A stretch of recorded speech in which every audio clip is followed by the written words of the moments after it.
Welcome back to the Red Dice Diaries, and in this RPG review I'm going to be looking at Cinematic Environs Desert Wastes by Critical Hit Publishing.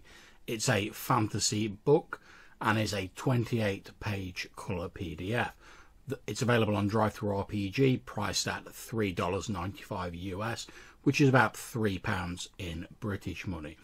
Now, one of the authors, DBJ, was kind enough to send me a PDF copy of this book. As with the previous book in this series, which covered Arctic Wastelands, this book is intended primarily for D&D 5th edition, but the advice on terrain and conditions could easily be adapted for use with other systems. So, we start with the introduction of the book, and it lays out the aims of this PDF to bring excitement and danger to an often sadly overlooked aspect of RPGs, the terrain where a scene actually takes place. Now, a lot of times we lavish attention on the details of combat, NPCs, etc., and we forget about the environmental conditions, the weather and natural hazards. It's nice to see a series of books where this element of the game is taking more of a centre stage. The desert book is especially useful for me at the moment, since I plan to shortly be running a one-shot set in a loosely Egyptian-themed kingdom in my homeworld of Tolov. As with the previous book, the authors hold up a sliding scale to judge how lethal or cinematic your game is going to be. Essentially, this means a gritty game would allow 1 save to resist an effect, a slightly more adventurous game 2 saves, and a full-bore cinematic game 3 saves before the complication or effect or whatever it was came into effect. I personally would probably go more for the grittier setting, but it's nice that the authors have offered these alternatives and suggestions to suit different styles of play. The intro also contains a summary of how the following sections will be laid out, and a very useful list of definitions. In case you aren't aware, or you've missed my previous review in this series, I'm a big fan of books defining terms before they actually start using them.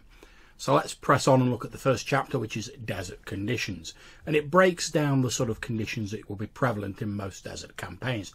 The heat, the effects this can have on metal, and the difficulties of navigating and foraging in a desert environment.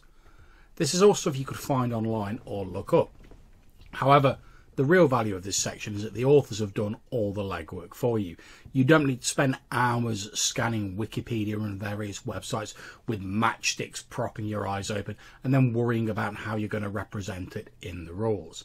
This is a sort of information that can really be used to immerse players in the setting and to get them to consider their environment as more than an easily ignorable window dressing. I wished I'd had this supplement when I ran a short-lived Dungeon World Dark Sun campaign about a year ago, and I'm sure it'll come in very useful during my next desert-based game. There are also a couple of really cool suggestions for magical or alien conditions that might make a fantasy world differ from a desert in the real world, covering elementally powered storms of glass and arcane cysts, which are a sort of sarlacc-like orifice found in magically rich worlds. There are also some handy fumble crit tables, which give you some interesting themed options when players roll natural 20s or natural 1s. The next chapter, titled Desert Hazards, offers a series of hazards or potential complications that can menace or be overcome by your PCs in the desert. Each of these is nicely laid out, providing the initial pitch, describing how a party might first encounter the hazard, how the environment can change during the encounter, and some possible additional complications if the player rolls a crit or a fumble. And then finally we round off with the appendix. And I enjoyed the PDF as a whole, but in particular I like the appendix. It provides a new background called the Desert Nomad, along with everything you need to use it in a D&D 5th edition game. A new language used to communicate over the desert sands at long distances, and some additional interesting desert-themed equipment. I very much enjoyed the first book in this series, and I was delighted that the second continues the high standard that it established. Not only will this book be an indispensable reference if you're running a desert campaign, but it's also a very enjoyable read.